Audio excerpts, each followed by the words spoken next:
If you've been around me any amount of time, you'll hear out of my mouth how important dry practice is.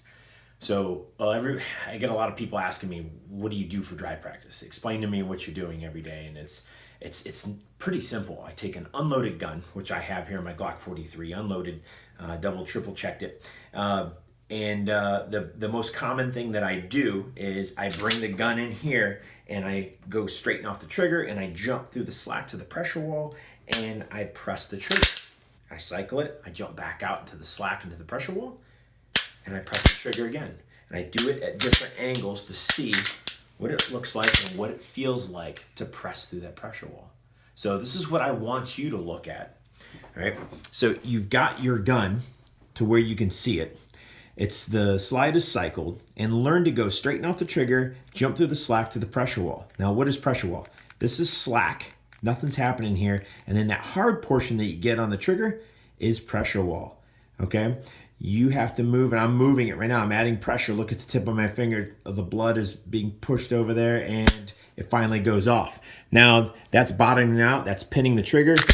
And then this point out here is reset. I don't want you to concentrate on pinning and getting to reset. What I want you to concentrate on is going from here, because we spend a lot of time in combative situations with our gun out and having to go from either here to the pressure wall. And then if we have to fire a shot, what's important?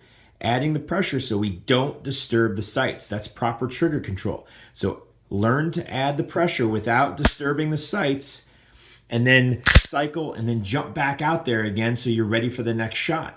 And you can practice this in rapid succession, so it's going to look like this. Does that make sense?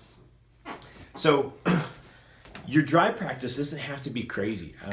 I've got thousands and thousands of repetitions doing this, but I think that's what makes me good, is I don't have to worry about what the trigger's like. If I'm familiar with the trigger, I know the path. I know from going straight off the trigger and what it takes to get to the pressure wall. And if I have to fine tune the sights, I can. But if the sights are acceptable, I can continue to add that pressure. And it's not always slow. Sometimes it's quite a bit faster to take those shots.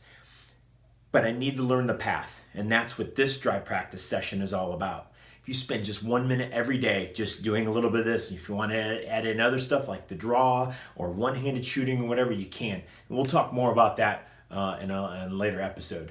So Andrew here with Apex Shooting and Tactics.